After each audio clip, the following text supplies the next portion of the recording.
There is probably no person today who is not familiar with the Rothschild family. They are credited with untold wealth, accused of many conspiracy theories and influence on the world economy, and suspected of all mortal sins, from the assassination of the American president to the Holocaust. They claim that it is the Rothschilds who elect presidents, destroy stock markets, bankrupt countries, and sponsor wars. And if you divide the wealth of the Rothschilds among all the inhabitants of the planet, then everyone can be provided with food and shelter, but instead the billionaires only provoke mass impoverishment. Today the Rothschilds control the Federal Reserve System, the precious metals exchange, oil companies, and much more. Their wealth is estimated by independent experts at $500 trillion, which is more than half of the world's wealth. But it wasn't always like this. It's hard to believe, but the history of the richest dynasty began with a boy who was born in 1744 in Frankfurt on the Main and grew up in the Jewish ghetto, and by the age of 12 he was left an orphan. Then he looked like the poorest of the poor. Then no one could have thought that all the money in the world would be concentrated in the hands of his descendants. The demonic desire to get rich encouraged Mayer Rothschild to succeed, pushed him to not always honest actions, forced him to act at any cost. Later he will say, "Give me control over the issue of money in the state and I don't care who will write his laws," but before that he had a long way to go. A little later, having saved money, the young entrepreneur opened his own antique shop, where it was possible to exchange money from some German principalities for others, and this is how the first Rothschild bank arose. And after 5 years, Landgrave Wilhelm of Hesse-Kassel appointed him as a personal banker and court supplier. Mayer's responsibilities included increasing the prince's treasury, covering his expenses for the army, luxury goods, supplying the courtyard stables, kitchen and cellars.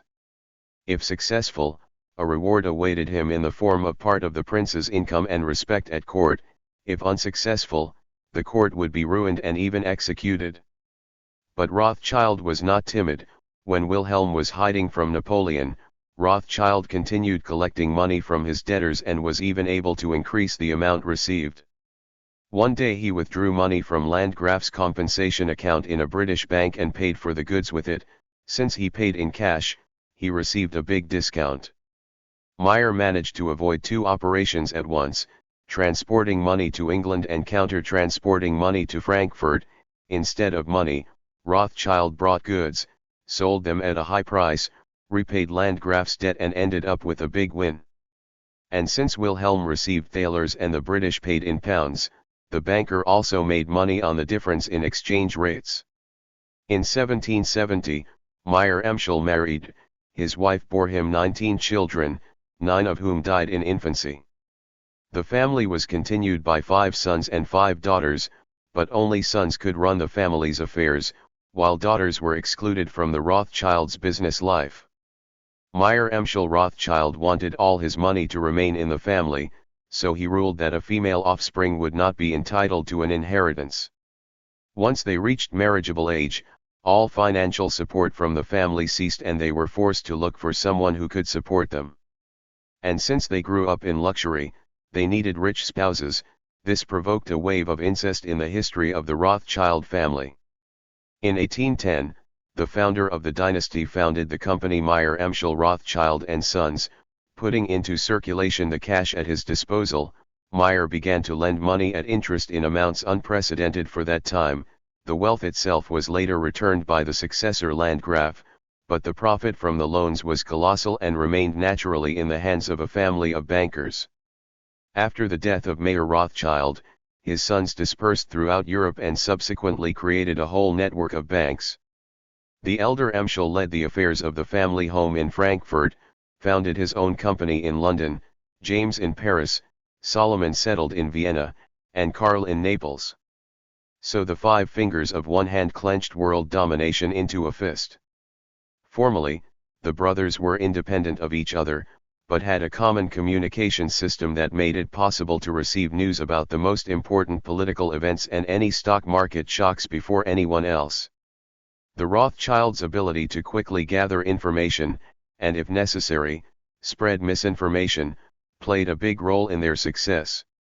The powerful power of the banking clan has always been based on complete secrecy and absolute ruthlessness in all business relations and some incredible, even supernatural ability to foresee events and use them to their advantage. But Nathan Rothschild, the founder of the English branch, distinguished himself with the greatest ingenuity and dexterity. Thanks to his father's capital, Rothschild was trading in textiles in Manchester, but when in 1809 the French blocked the English Channel, the business ceased to be profitable and Nathan went to London where he opened a bank. The heyday of Nathan Rothschild's business came in 1814, when the British government attracted his bank to finance the military campaign against Napoleon. A large sum of gold, and over £11 million per year were transferred from England to Marshal Wellington and the Allies through the brothers' banks. Rothschilds were ideally suited for the movement of huge sums, in turbulent Europe, relieving clients from the risks of transporting money and late payments.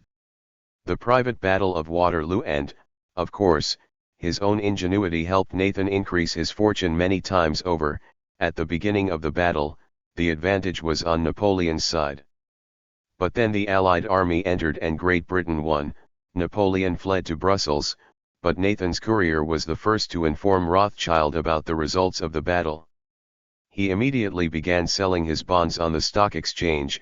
Brokers were convinced that Great Britain had lost and, following Nathan Meyer, they rushed to sell bonds. Their prices fell almost to zero. At that moment the Rothschild agent bought everything cheaply. As a result, when the securities grew in price for him, owned every single bond issued by an English bank. In 1815, and only 2 days later, an official report from Marshal Wellington was received which reported that Napoleon had been defeated, and thus Nathan Rothschild earned £40 million or $5.5 billion in modern money from this news. Real information received earlier than others allowed Rothschild to play a win-win game on the stock exchange. It was then that Nathan Rothschild uttered his legendary aphorism: "Whoever owns the information owns the world." The Rothschilds gained control over the English bank and, accordingly, over the entire British economy. They continued to use their wealth to manipulate the economies of other countries for their own benefit. The monarchy and aristocracy became much more accommodating when the bankers bought up most of the government bonds and then collapsed their rates and put the states on a course of bankruptcy. The Rothschilds carried out such operations in France and Austria.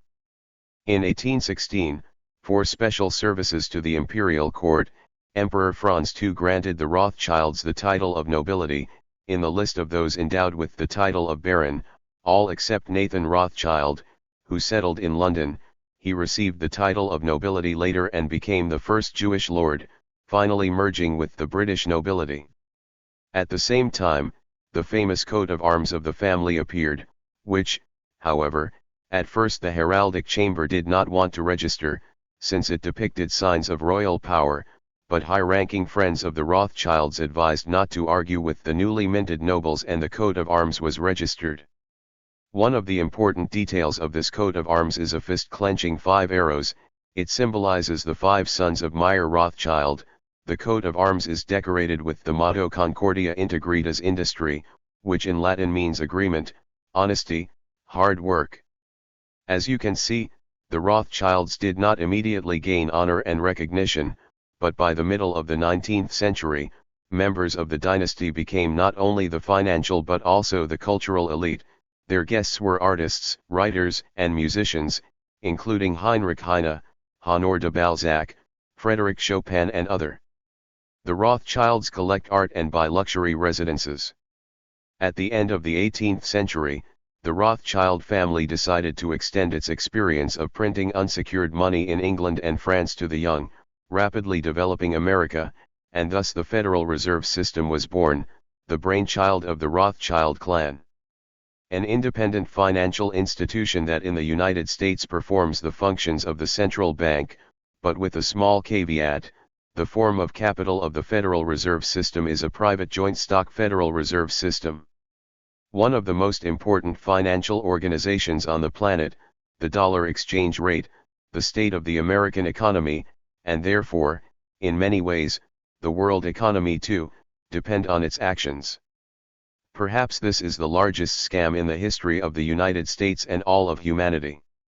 The Rothschilds have established such a system of relations with the U.S. government that the state is forced to constantly borrow money from the Federal Reserve System, and this debt grows exponentially.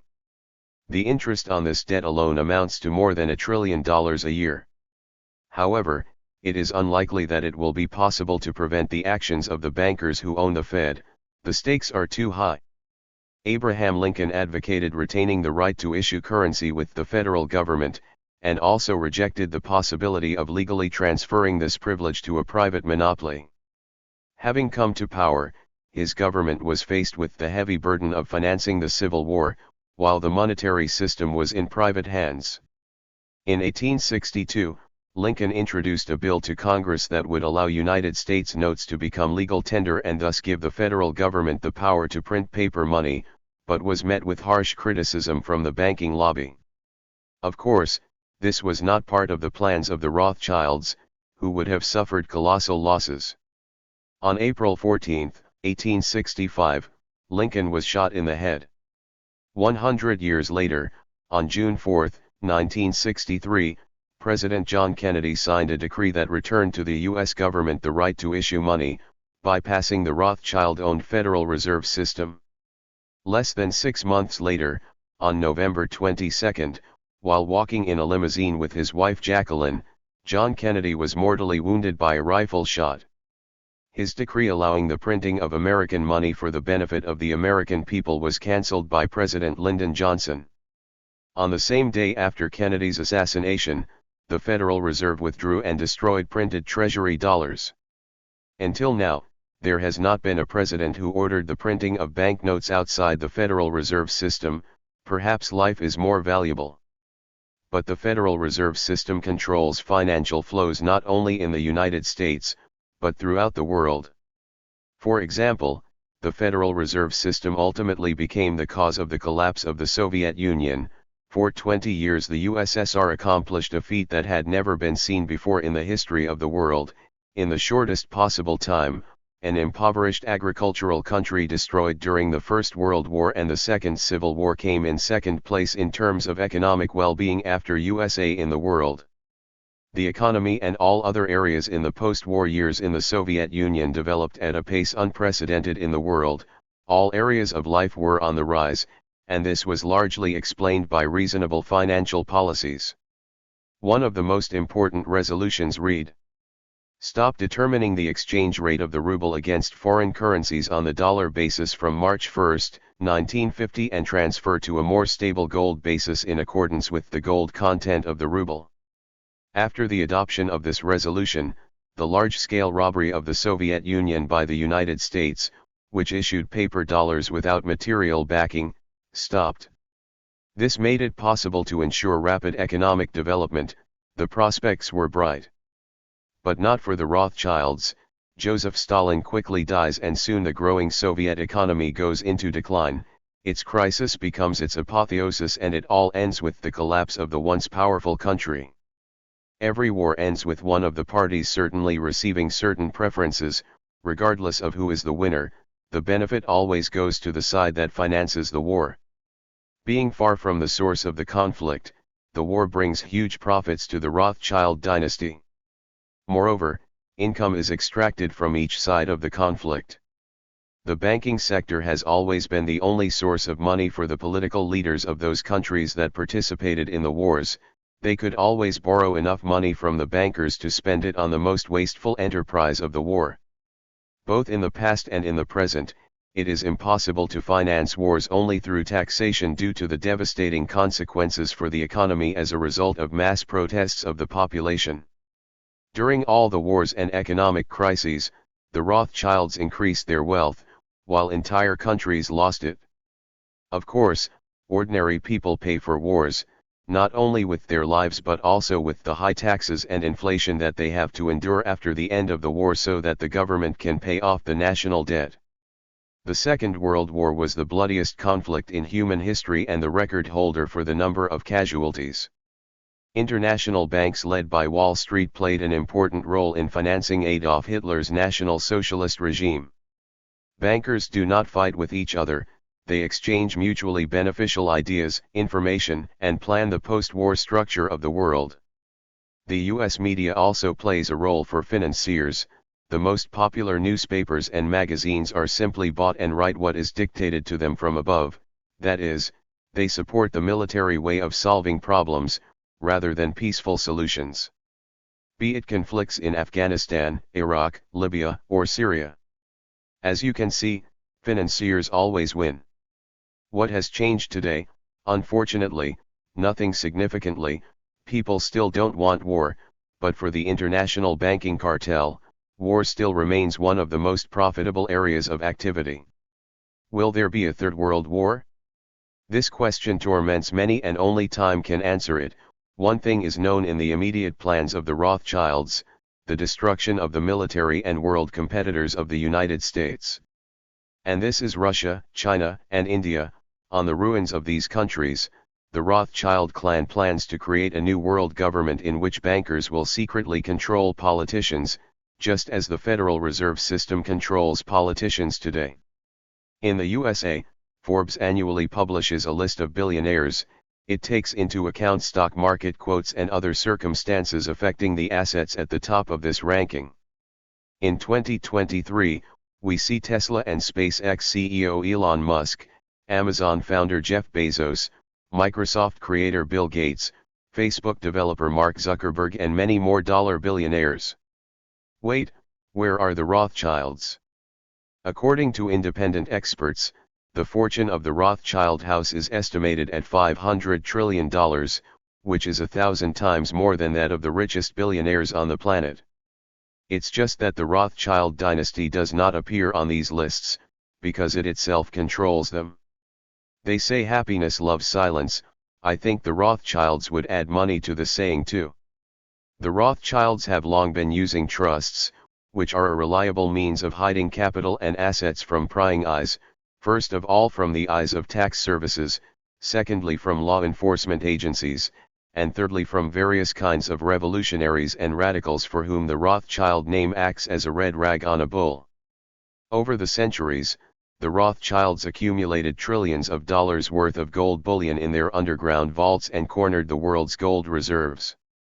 They own a majority stake in the world's largest oil companies, run fake charities and offshore banking where the wealth of the Vatican and the black nobility is hidden in secret Swiss bank accounts.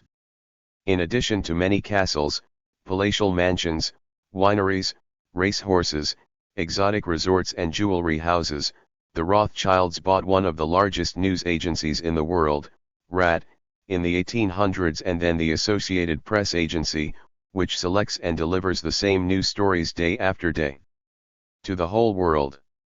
The Rothschilds own controlling stakes in major television networks including the BBC and easily avoid media attention because they own them. The Rothschilds are called wizards of finance, bankers of kings and kings of bankers, and their ability to increase wealth is admired and envied. During the history of the dynasty, people from the ghetto received baronial titles, sat in parliaments, spread their influence over 5 continents. They are accused of numerous conspiracy theories and believe that this family is behind the most important events in world history. Despite a series of crises and upheavals, the Rothschilds have been an integral part of every era for many generations, and something suggests that they have not yet said their last word.